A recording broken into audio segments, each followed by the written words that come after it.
unsiyatdan olingan uns deb bir-biriga ulfatchilik qilib, bir-biriga muhabbat qilishdi, unsiyat deydi. Unsi ulfat deymiz-ku. Shu alif, ya'ni Rasululloh ekanlar. Odamni komili qanday komil bo'ladi? Qanday odamda qanday bilsak bo'ladi? Deganda so'ralganda ekanlarinki, ya'lafuna va yu'lafuna. U ham boshqalarga muhabbat qiladi-yu, boshqalar ham unga muhabbat qiladi. Boshqalar ham yaxshi ko'radi. O'zi ham hamma bilan aralashib, hamma bilan aka-ukaday bo'laveradi. Mana shu insonning komili, mana shuni alomati shu. Bir kitobda nihoyatda yaxshi aytgan ekan, vafodorlikda, muhabbatda misli suvga o'xshagan bu. Suv hamma narsa bilan aralashadi bu. Bildingizmi? Hamma narsaga bu aralashmasa ish bitmaydi. Ovqatingiz shu bilan bo'ladi. Xamir shu bilan bo'ladi. Har bir narsaga bu aralashadi. O'zini shu arada pido qiladi bo'yindan keyin. Shu nima bilan aralashsa, o'zini shu yo'lda shunga pido qilib ketadi.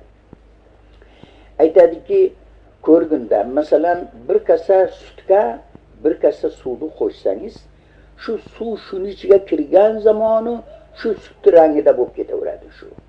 O'zini rangini ajratmaydi mana yoqda. Bildingizmi? O'sha rapiqini ham rangi bo'ladi qo'yadi. Buni qozonga solganingizda, bu qozonda o'tga muqobila qilganda suv muqobila qilaveradi. Sutini saqlab turaveradi, kuydirganini qo'ymaydi buni.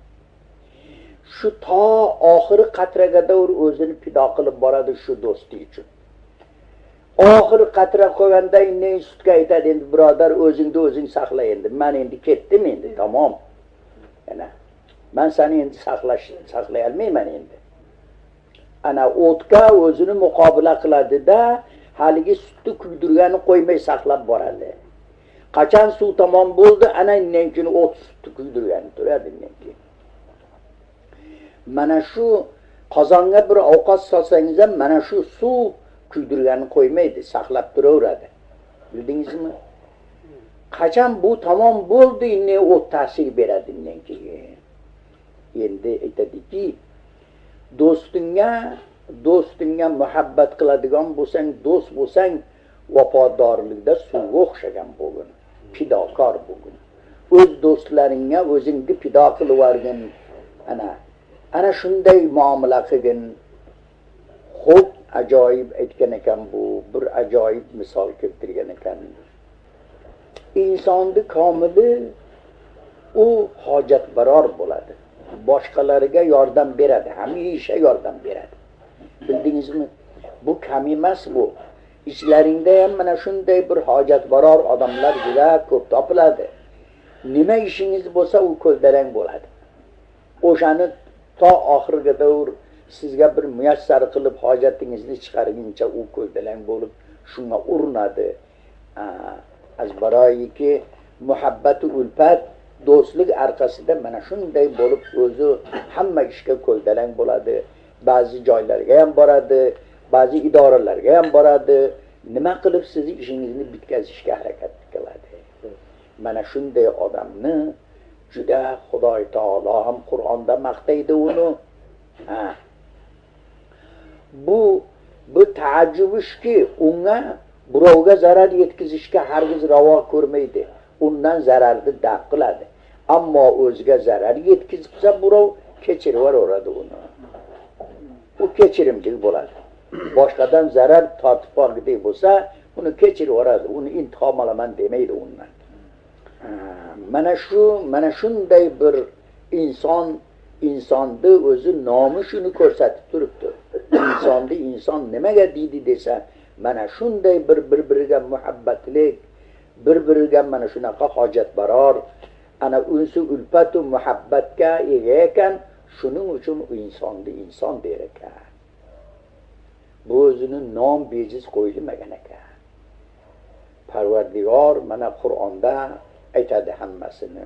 Shu inson mana shunday inson bo'lish kerakki, nihoyat darajada haligi o'zini do'stlariga, o'zini rafiqlariga, bir mo'min odamlarga mana shunday mu'inu madadgor bo'lib, yordamchi bo'lib, o'shalarga hojatbaror bo'lsa, ana Xudoning nazdida insoni komil ana shuni aytadi. U odam masalan hamma uni yaxshi ko'radi. Shunday odamni hamma yaxshi ko'radi. U sof dil bo'ladi. Uni dili oyinaga o'xshaydi. Soflikda ko'rdingizmi? Oyina har bir millatga maqbul oyina. Hech kim oyinani tashlab qo'ymaydi. Hamma uni ko'radi.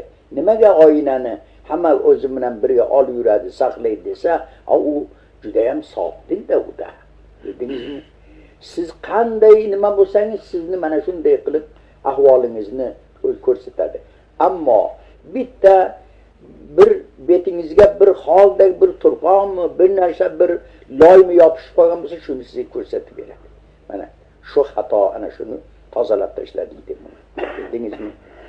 Ana shuni aytadiki, bir shoir nihoyat darajada yaxshi aytgan ekan. Do'st onastki aybu illati do'st hamcha oyina ro'baru bo'ladi. Do'st shuki, o'zini do'stidagi xatosini oyinaday shunday ko'rsatib bersin unga. Ey oshna, mana bu senda mana shu kamchilik bor. Mana shuni tuzatgin sen. Ana do'st deb mana shuni aytamiz biz. Bildingizmi? U odam meni xatomda aytyapti deb xafa bo'lsa, odam emas ekan u. Bildingizmi? U buni yaxshi ko'rish kerak. Bunga rahmat etish kerakki, sen meni xo'p xatomni ko'zimga ko'rsatib qo'yding. Meni shu men bilmay yurgan ekanman. Bu ayb menda bor ekan, buni yo'qotishim kerak ekan deb u ogohlanadi. Aytadiki, do'st onastki aybu illati do'st hamcha oyina ro'baru go'yat. Naki chun shona bahazor zabon pasisar rafta moba mo go'yat. Na taraqqa o'xshagan 100 ta til bilan orqaga o'tib olib, aybingizni bitta sana beradi. Ana o'xshatishni qarang. Taraq bo'ylarda orqaga o'tib bitta ajratadi. Ana shu taraqqa o'xshagan orqaga o'tib olib 100 ta til bilan gapiradigan do'stni qo'y. Oyinaga o'xshagan ro'baru xatoni ko'rsatadiganni topga. Ana mana bu Xudo rahmat qilsin, buni aytgan odamni qanday bir ajoyib bir ulug' gap gapirgan ekan bu. Nihoyat darajada hikmat bilan o'xshatishini ham juda boplagan ekan bu. Bu taraqdi tishlarini 100 ta til bilan degani 1000 ta til bilan gapiradi, arqanga o'tib ayblaringni hammasini bitta sana beradi odamlarga. Ana uni taraqqa o'xshatyapti. Sof dili toza do'stni oyinaga o'xshatyapti. Mana shuning uchun oyina juda maqbul. Hamma uni o'zi bilan birga, har bir sohib jamol ham o'sha oyina bilan o'zini zeb ziynatini tuzatadi, o'zini har ba'zi ayblarini yo'q qiladi, o'zini o'sha qosh ko'zlarini ko'radi, uni bilan oyina hammasiga unga yordam beradi shunaqaga. Ana do'st mana shunday bo'lish kerak ekanda, o'zini rafiqini adashib qolsa yo'lga solish kerak ekan. Axloqi buzilgan bo'lsa axloqini tuzatish kerak ekan. Ana u indamay yursa uni do'st demang uni. Bildingizmi? Bu insonni sha'nida Janob Rasululloh sallallohu alayhi vasallam insoni komil to'g'risida ko'p ahadislar aytgan ekanlar. La yu'minu ahadukum, sizlarning iymonlaring komil bo'lmaydi. Hatto yuhibba li akhihi ma yuhibbu li nafsi. Hatto o'zini nafsiga do'st tutgan narsani o'sha birodariga do'st tutmasa, uni siz do'st demang uni. Ana u mo'mini komil bo'lmaydi u. Bildingizmi? O'zimga bo'laversin desa-yu, u rafiqini esdan chiqarib qo'ysa. Ana mo'mini komil shu ekanki, Xudo unga nima nozi ne'matu, nima davlat bergiday bo'lsa, ana u birodarlarim ham shunga sherik bo'lsa ekan deb orzu qilish kerak, duo qilish kerak. Xudoyo shularga shunday qilgin deb duo qilish kerak. Ana shunday mo'minning xislati, mo'minning komili shunday bo'lish kerak. yana bir joyda aytadilaringki, al muslimu man salima al muslimuna min lisanihi va yadihi. Musulmon komil shunday odamda aytamizki, uni tilidan, qo'lidan boshqa musulmonlar aziyat ko'rmasa. Mana shuni musulmon komil deymiz. Ya'ni boshqalarni na tili bilan, na qo'li bilan hech ozor bermaydi. Hech kimga beozor. Mana shunday odamni musulmon komil deymiz uni. Endi demak, aytadiki,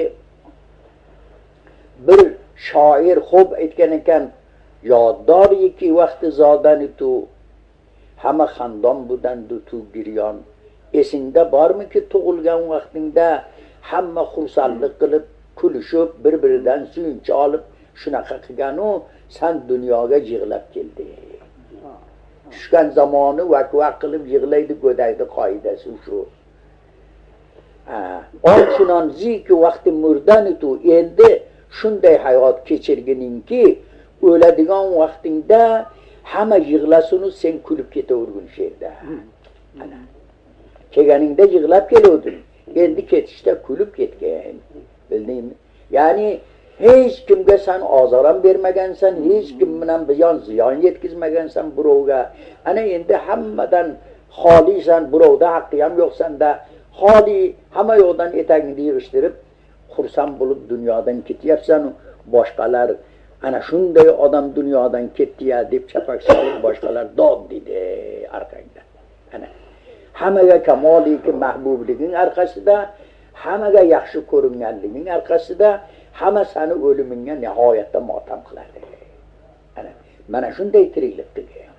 Ana bunday bo'lmasinki, o'lib ketganingda zab qutuldingmi shundan deydigan bo'lmasin. Ana bu o'zi katta ibratli, bizni turmushimiz, hayotimiz ichida nihoyat darajada ibratli nasihat bu. Dunyoda shunday hayot kechirishimiz kerak ekan bizda. Hamma bizdan rozi bo'lib qolish kerak ekan.